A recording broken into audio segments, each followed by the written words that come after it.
ትላንትና ያሻገረኝ አምላክ ዛሬም ከኔ ጋር ነው። እግዚአብሔር ከኔ ጋር ነው። ማንም አብሮኝ ባይሆን አሁን ላይ አይደንቀኝም። ጥግ ድረስ አይቻለሁ ሰዎች ሲለወጡ፣ ግን በዚህ ሁሉ ውስጥ እግዚአብሔር አለ። እግዚአብሔር አይን በመሐረብ አይያዝም። እግዚአብሔር በቅን ይፈርዳል። እንኳን ደህና መጣሽ። እንኳን ደህና ቆያችሁ። ሰላም ነው? ሰላም። እሺ፣ ብዛ ምን እንታዘዝ? ባለፈውም ገብቼ ነበረ፣ ግን የሆነ ነገር እንድትመክረኝ ፈልጌ ነበር አሌክስ። ማለት ውስጤን በጣም እያስጨነቀኝ ስለሆነ ማለት ነው። ባለፈው ገብተሽ ነበር? አዎ፣ በሌላ ኬዝ ነው የገባሁት ግን። እሺ ንገሪ። ይሁን አሌክስ ማለት በ2013 ማለት የሆነ ጓደኛ ነበረኝና ቤሩት ነበርኩኝ። ከቤሩት ገብቼ ወይ ፍሬንድ ነው? አዎ። እንዴት ተዋወቃችሁ? እና በስራ ነው የተዋወቅነው። ማለት እኔ እንትን ከመርካቶ ወደ ክፍለ ሀገር መዳበሪያ ምናምን እጭን ነበረ፣ የፍርኖ ዱቄት መዳበሪያ ማለት ነው። እሺ። እና እሱ ደግሞ ደላላይ ነው። ያው ኮሚሽን አስብለታለሁ። በዛ አብረን ነበረ የምንሰራው ከሱ ጋር። ከዛን ያው እኛ አካባቢ ላይ ደግሞ ወንድም አለው እሱ። እኔ ወንድም እንዳለው አላውቅም በሰዓቱ። ህይወቴ ላይ ምንም አይነት ሰው አልነበረም። ምክንያቱም ባለፈው በነገርኩህ ነገር ላይ በዛ ጉዳይ ላይ ነበርኩኝና ከዚህ ልጅ ጋር እየሰራን በቃ ሰፈር ላይ ያልሆነ ነገር መወራት ጀመረ ማለት ነው ስለኔና ስለሱ። እኔና እሱ ግን ከስራ ውጭ ምንም አይነት ኬዝ አልነበረንም ምንም ማለት ነው። እሺ። ይሰማል አሌክስ? ይሰማል። እና ከዛም በቃ በጣም መወራት ጀመረ። ምክንያቱም በአሱዚ ምናምን ተጭኖ ስለሚገባ መዳበሪያው በቃ ወያሎች ደላሎች ምናምን ያስቸግሩሻል በሚል በጣም ነበር የሚያግዘኝ። እና በዛ በጣም ሲወራ በቃ እሱም ወደ እልክ ውስጥ ምናምን መግባት ጀመረ። እኔ ግን ነገሮችን እንትን ለማለት አልፈለኩም ነበር በሰዓቱ። ግን በቃ እህቶቼ ምናምን ብዙ ነገር ሲፈራረቅ እስቲ በቃ በሚለው በእልክ እኔም እዛ ነገር ውስጥ ገባሁኝ።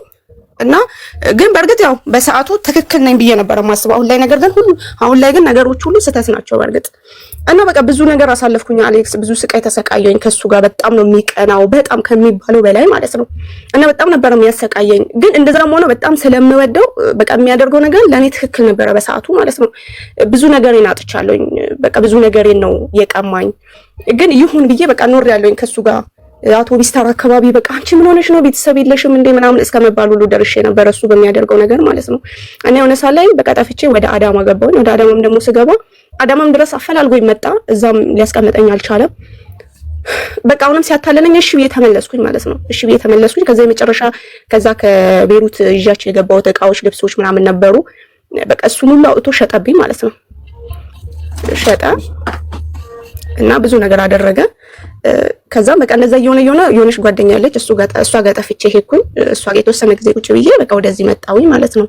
እና እኔና እሷ አሁን ከተለያየን 2 ዓመት ምናምን ሊሆነን ነው። ግን አሁን ላይ ደግሞ ሰፈር ላይ እየዛተ ነው። ከኔ ውጭ የትም እንደማትሄድ፣ ከኔ ውጭ የትም ከማንም ወንድ ጋር እንደማትሆን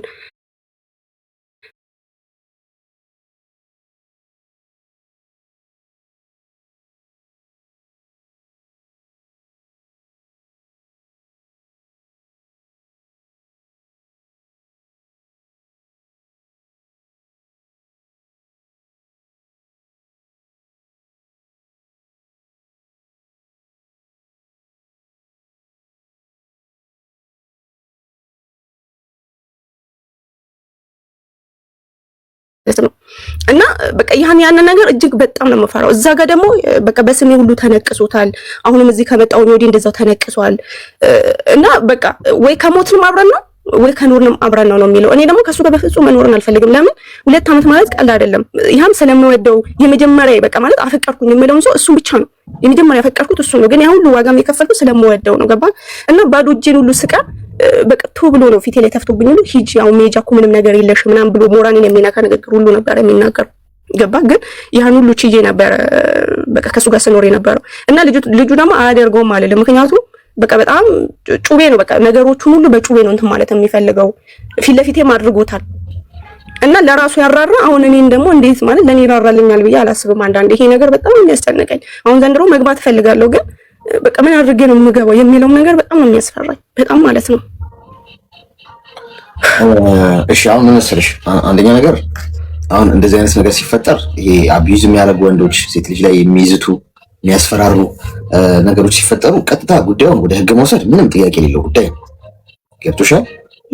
ሰው ዛተብሽ ማለት በህግ ፊት እንዳደረገው ነው የሚቆጠረው። እሺ ምክንያቱም እስኪያደርገው አይጠበቅም። ገልሻለሁ ብሎ ዝቶብሽ ኦኬ ገልሻለሁ ነው ያላት። ሲገላት እንይዘዋለን አይባልም። ገብቶሻል? መዛት በጣም አደገኛ ወንጀል ነው ልልሽ ፈልጌ ነው በየትም ሀገር ህግ። ስለዚህ ዛቻ ማስፈራሪያ እያደረሰብሽ ከሆነ ያንን መረጃ ማስረጃ ይዘሽ